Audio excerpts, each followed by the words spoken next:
The Alabama Crimson Tide travel to Sanford Stadium for the first time since 2015. It's been a decade, a little bit more than a decade, since they traveled to play Georgia. Absolutely criminal. Hopefully we get, with the 9-game conference schedule for the SEC, hopefully we get more of these matchups between two programs right now that are in the elite tier of college football.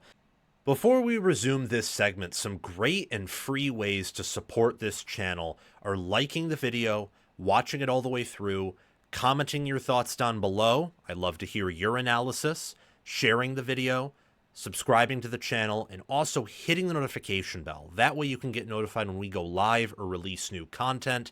And don't just hit the notification bell for the channel. That's very helpful. But what's also helpful and free and useful to you, if you are a diehard fan of a specific team and want to get notifications whenever I make content about a specific team, not just my content in general, well, we have playlists for every Power 4 college football team. So the notification bell on any of those playlists you are interested in. If you want to support the channel financially, there are ways to do so in the description, and you can sign up as a paid member. Maybe Alabama's just circling that, but I'm going to give them benefit of the doubt for now. They've looked better, and I feel like they've rebounded after that catastrophic at the time Florida State loss.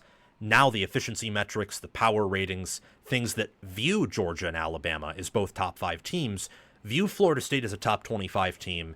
Efficiency views them as a top 10, top 5 team even. We'll see if that continues with their game against Virginia this Friday. But I want to talk about the Tide and the Bulldogs here. 7:30 p.m. kick, 70 degrees Fahrenheit, 3-mile-per-hour winds. Georgia is just a slight 2.5-point favorite here. What do I think of this new matchup here? It's no longer Saban versus Kirby. It's DeBoer versus Kirby. That's the new matchup here. And Kirby Smart got bested by Kalen DeBoer last year after a failed comeback. This year, Alabama had a pretty bad loss week 1.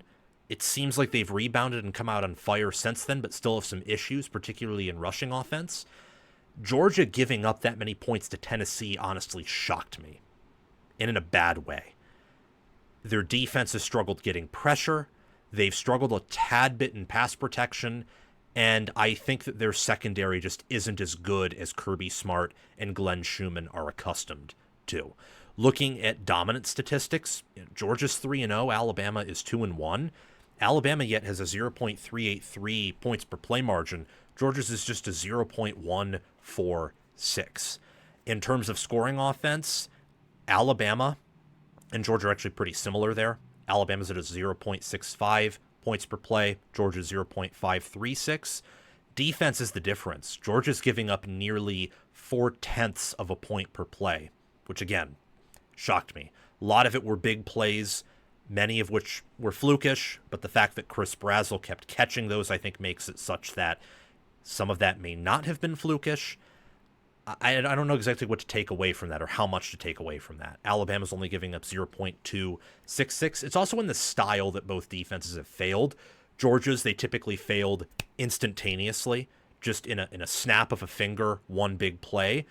Alabama's against Florida State was more failure by 1,000 paper cuts, where Florida State just kept running, ramming the same concept, the same zone read concept down their throat, and they couldn't defend Castellanos. They couldn't defend the freshman running back. They got pushed around by Florida State's offensive line late in the game.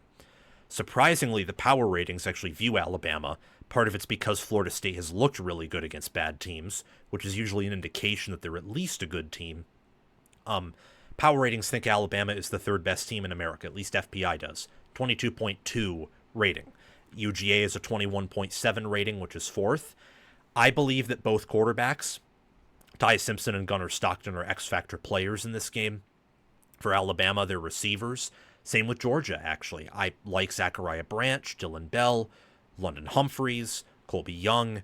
They've improved drastically there. And as for Alabama, Ryan Williams, Jeremy Bernard, Isaiah Horton, these are going to be 2 great passing offenses that are going to be exchanging blows this Saturday night in Sanford. Linebacker, I think, is an X factor for both defenses. I went with DB for Alabama, and I went with defensive line for Georgia. Maybe I should have went defensive line for Alabama. They're getting Tim Keenan, the third back at defensive tackle, and that, believe me, is that is a massive deal. If they had him against Florida State, I don't know if they win, but they probably don't get gashed and have that same concept destroy them over and over and over again. They probably look better in their smaller games too. I mean, he's projected to be a first-round defensive tackle, at least last time I checked on mock drafts, which honestly was the preseason, if I'm being honest. But he's an impact player, and his backup got injured and is out for the year in a practice following the Florida State game. So Alabama's thin at D tackle.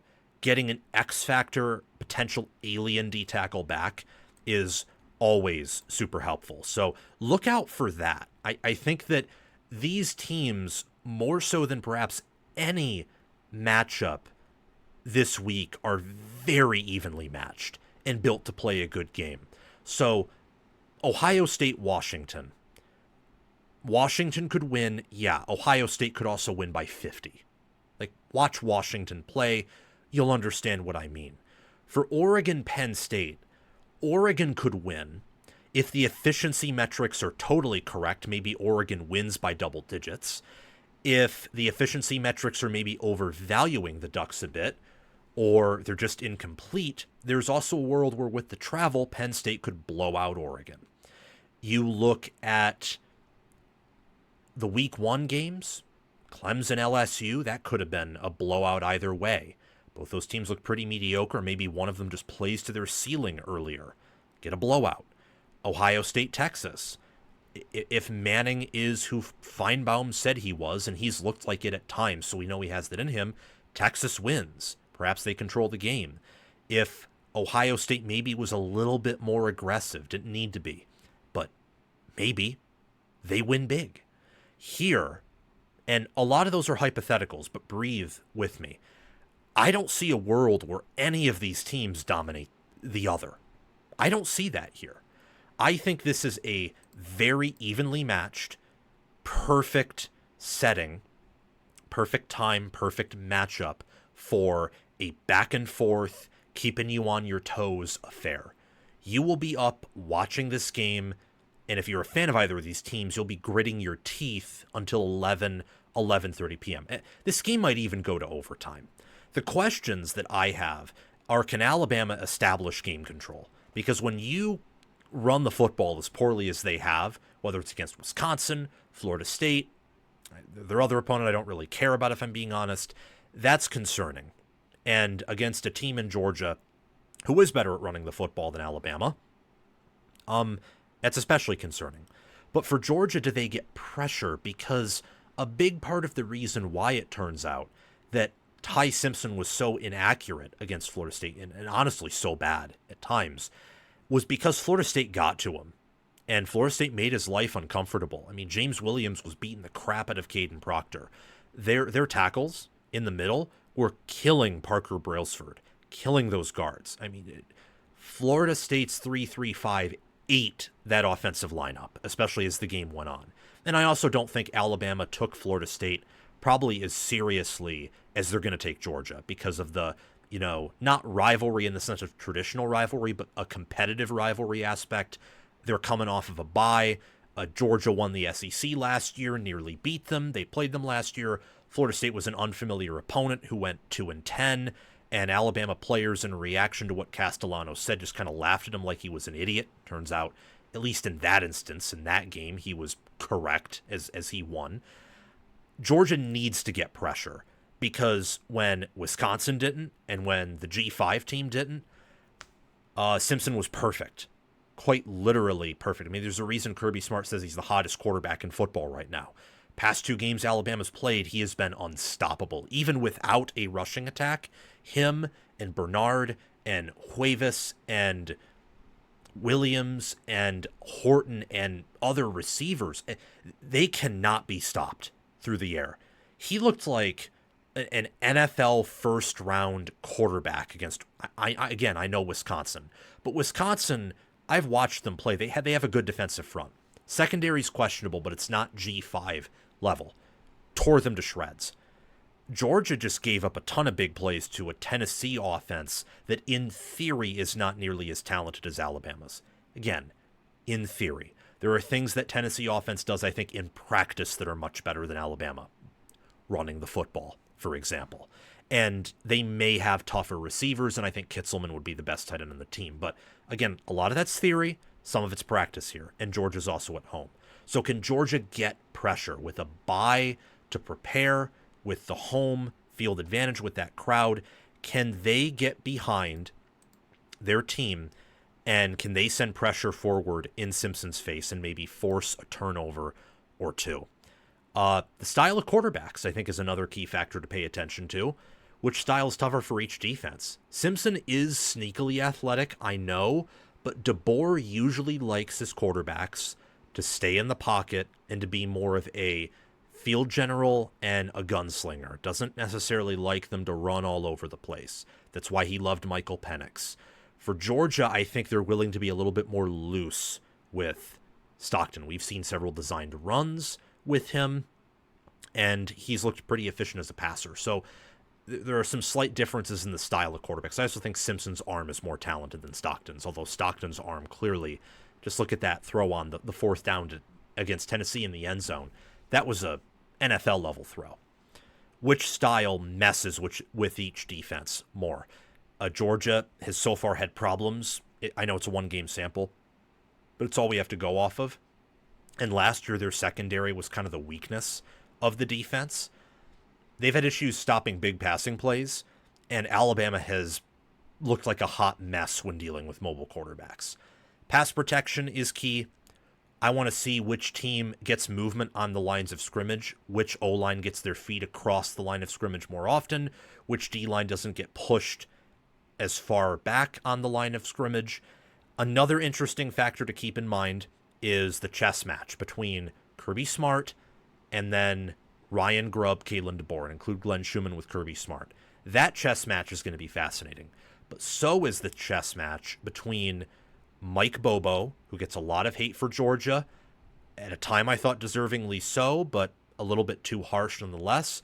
So far this year, I think he's called a wonderful offense. I think what he wants to do and what Stockton wants to do and is built to do actually complements each other very well, for reasons I can't necessarily explain, but it was clear that their offense was humming, even factoring in the secondary issues for Tennessee in that game. It was clear the offense is well gelled, they have good chemistry, they're connected, they know what's up, and they're playing to their talent level. And then you got Kane Wommack for Alabama's defense. How do they deal with Stockton? I'm especially fascinated with that one, actually. Smart and DeBoer, of course, for the head coach, and then Schumann and Grubb, what both teams are known for right now. DeBoer for the offense, Kirby for the defense. But the other chess match might actually be more important here, given how vulnerable Alabama has looked on the road against mobile QBs in particular, and Georgia checks both of those boxes.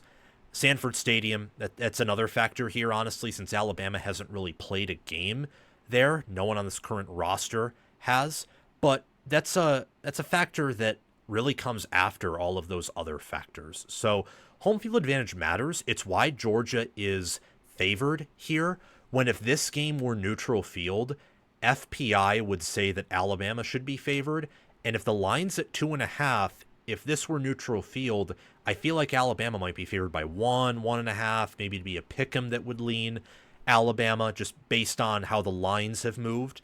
Based on other factors excluding home field advantage, I do believe that Georgia is going to come out with a win here. I think they're going to win, and if not for the line being at 2.5, if it were, say, 3.5, I'd actually pick Alabama to cover.